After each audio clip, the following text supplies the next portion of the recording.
ద్వాదశ జ్యోతిర్లింగాల్లో ఆరవది భీమశంకర్ జ్యోతిర్లింగం.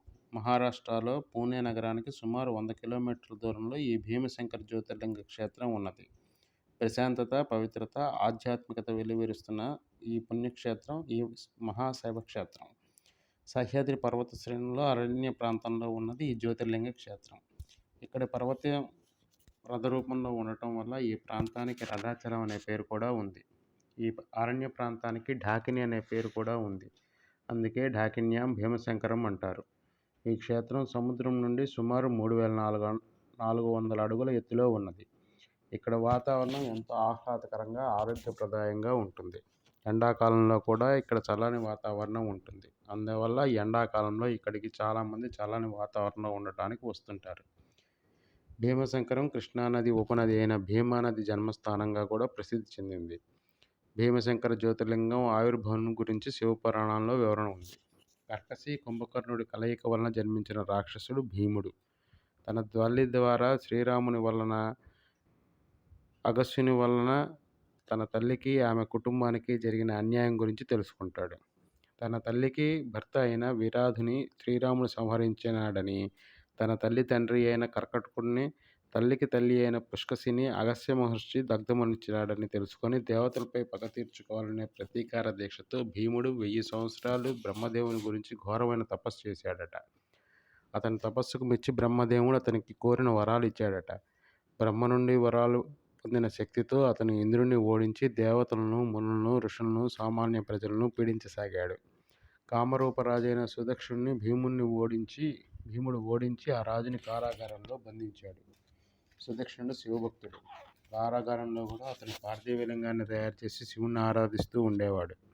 అది చూసి భీముడు కోపంతో సుదక్షిణుని శివపూజ ఆపమని హెచ్చరిస్తాడు. అందుకు అంగీకరించక సుదక్షిణుడు దీక్షతో శివపూజను కొనసాగిస్తాడు. అప్పుడు ఆవేశంతో భీముడు తన ఖడ్గంతో సుదక్షిణుని వధించడానికి సిద్ధమవుతాడు. అప్పుడు శివుడు భీముణ్ణి తన 3వ కంటి నుండి వెలువడిన మంటతో భస్మం చేస్తాడు. ఆ విధంగా భీముని రాక్షస కృత్యాలు అంతమొందాయి. సుదక్షిణుడు పరమేశ్వరునికి ప్రణమిల్లి దుష్టుల బారి నుండి ప్రజలను కాపాడడానికి అక్కడే నివాసం ఉండి కోరినాడట. అక్కడికి విచ్చేసిన దేవతలందరూ కూడా శివుణ్ణి అదే విధంగా ప్రార్థించడం వల్ల శివుడు అందుకు అంగీకరించి అక్కడే భీమశంకరుడిగా జ్యోతిర్లింగ రూపంలో స్థిరపడ్డాడు. ఇక్కడ జ్యోతిర్లింగం ఉద్భవం గురించి ఇంకొక కథ కూడా ఉంది. పూర్వం ఇక్కడ భలేరావు లకడ్హోరా అనే కట్టెలు కొట్టే మనిషి ఉండేవాడట. ఒకరోజు అతను కట్టెలు కొడుతూ ఉన్న ప్రాంతంలో అతని గొడ్డలి నేలకు తాకిన చోట రక్తం ప్రవహించడం ప్రారంభమైంది. ఆ విచిత్ర దృశ్యాన్ని అందరూ చూస్తుంటే అక్కడికి ఒక ఆవు వచ్చింది. ఆ ఆవు పొదుగు నుండి పాలు కారుతుంటే అక్కడ రక్త ప్రవాహం ఆగిపోయింది.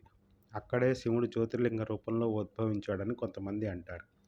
ఒక కథనం ప్రకారం గిరిజనుల నాయకుడైన బిల్ ఇక్కడ జ్యోతిర్లింగాన్ని కనుక్కొని ఆ లింగానికి మొట్టమొదటి దేవాలయం నిర్మించాడట. భీమశంకర జ్యోతిర్లింగ దేవాలయం ప్రాచీన దేవాలయం. దీని నల్లరాతితో నిర్మించారు. ఛత్రపతి శివాజీ, రాజీరాములు ఈ దేవాలయాన్ని దర్శించి ఇక్కడ పూజలు చేసేవారట. 18వ శతాబ్దంలో ఈ దేవాలయాన్ని మహారాష్ట్ర రాజులు దర్శించారు. వారిలో ముఖ్యుడు నానా ఫడ్నవీస్. భీమశంకర దేవాలయం నేలమట్టం కంటే కింద ఉంది. దేవాలయానికి మెట్లు దిగి వెళ్ళాలి. ఇక్కడ దేవాలయంలో పూజలు ఉదయం 5 గంటల నుండి రాత్రి 9 గంటల వరకు జరుగుతాయి. దేవాలయంలోనే ఉన్న పూజారులు ఇక్కడ అభిషేకాలు చేయిస్తారు. తెల్లవారుజామున జరిపే అభిషేకంలో పాల్గొనడం ఒక దివ్యానుభూతి. ఇక్కడ శివలింగాన్ని ముట్టుకొని అభిషేకం చేయవచ్చు. ఇక్కడ శివలింగం కూడా ఓంకారేశ్వరం వల్లే అర్ధనారీశ్వర రూపంలో ఉన్నది. అంటే సగభాగం శివుడు, సగభాగం పార్వతి. జ్యోతిర్లింగ దేవాలయం ప్రాకారంలోనే నందిగుడి, దశావతార మందిరాలు కూడా ఉన్నాయి. ఇక్కడ 5 మణుగుల బరువు ఉండే ఒక గంట ఉంది. దాన్ని గుడిలో 1721లో ఆవిష్కరించారు. ఈ గంట ప్రకంపనాలు చుట్టుపక్కల ప్రాంతాల్లో చాలా దూరం వినపడతాయి. దేవాలయం పర్వత, అరణ్య ప్రాంతాల్లో ఉండటం వల్ల ఇక్కడికి రాత్రి వేళల్లో సింహాలు, ఇతర వన్యమృగాలు వస్తాయని అంటారు. ఇక్కడ కమలజ దేవాలయం ఉంది. ఈ దేవిని బ్రహ్మదేవుడు కమల పుష్పాలతో పూజించాడట. అందుకనే ఈ దేవతకు కమలజ అనే పేరు వచ్చింది. భీమశంకరంలో శివరాత్రి అత్యంత వైభవంగా జరుగుతుంది. శివరాత్రికి ఇక్కడ చుట్టుపక్కల ప్రాంతాల నుండి జనం తండోపతండాలుగా వస్తారు. కార్తీక మాసంలో కూడా ఇక్కడికి వచ్చే భక్తుల సంఖ్య ఎక్కువగా ఉంటుంది.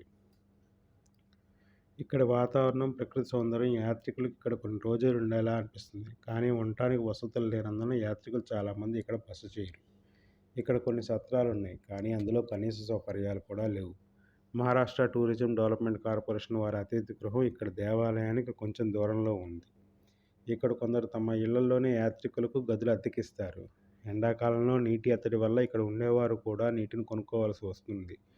దేవాలయం యాజమాన్యం వారు, ప్రభుత్వం వారు ఇక్కడ యాత్రికులు ఉండడానికి తగిన సౌకర్యాలు కల్పించాలని విజ్ఞప్తి.